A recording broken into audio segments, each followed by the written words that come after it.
Perfect. So Sheila, you're here today. How many weeks after your Lapiplasty procedure? It's 3.5 weeks. 3.5 after, weeks. Yes. Okay.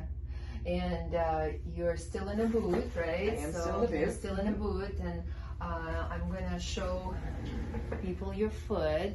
Yes, please do. So it looks beautiful. I just told Sheila that it looks about 6 weeks out because she was very compliant and she was listening to my instructions. I followed all the instructions. Yes. I want to make sure, because since you did such a great job, I do not want to mess anything up.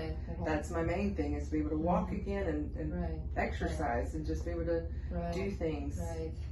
Well, I'm very pleased. Like I always say that I do my 50%, the other 50% is you. And basically I always tell my patients, like, if you're not going to follow my instructions, you might not as well have surgery. As a teacher, with this, we can only do so much. It's up to that person. So this is good. So like, you're doing extremely well. I mean, your foot is perfectly straight, but you still need to stay in the boot for 2 more weeks. Yes.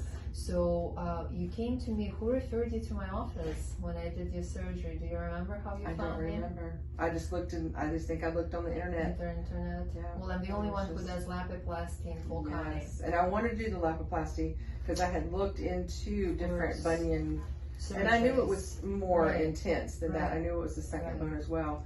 So definitely want to do that. Yeah. So you came to me, for surgery, and we did your surgery 4.5 weeks ago. Were you in a lot of pain after the surgery? No, not at all. So, well, I used that Exparel on you, right?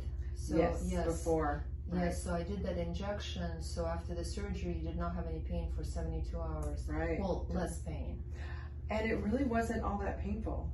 It was just like positioning whenever in surgery and stuff was the only thing that was like a little uncomfortable when I woke up.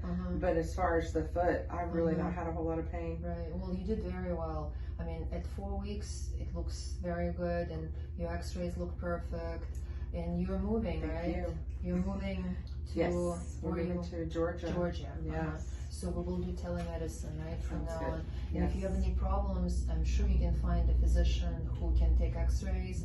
I mean, usually we see you at least one more time just to be sure, but under the circumstances, it's perfectly fine. Okay. I'm glad at least we have that much. Yes, and the thing is, we'll do the telemedicine. If there is anything like red, hot, swollen, you call me right away. You don't wait, for 3 weeks to do it. And that is one thing I thank you, because every time I text you, you either text or you call me back within an hour or so. So that's very important. It's very important. It's very important to me because I want to know if there's something not quite right or I have a question. What am I going to do about it? So I appreciate that. Well, it's teamwork. Exactly. Teamwork. First, you did an amazing job. Thank you. And then secondly, you call me back. You respond. No, it's very important. Listen, I've seen some situations where people had infections and the other physician would not do anything because, they say, oh, pain is normal after the surgery, and then we're dealing with something that could be so easily addressed. But I also love the technology because if you're not sure, you send me a picture and I look at the picture on, and it's kind of... And I don't feel bad about moving away because at least I know that, you're going to be able to look at it. I can just easily show you. Listen, I'd rather be safe than sorry, especially on the weekends. Me too. Absolutely. Yeah, I can tell you, as being in practice for 25 years, I've seen some stuff from other physicians where it could have been so easily preventable, and it was just, it was written off as nothing, and then all right, well, thank you so much for your testimony. I'm gonna find the button on my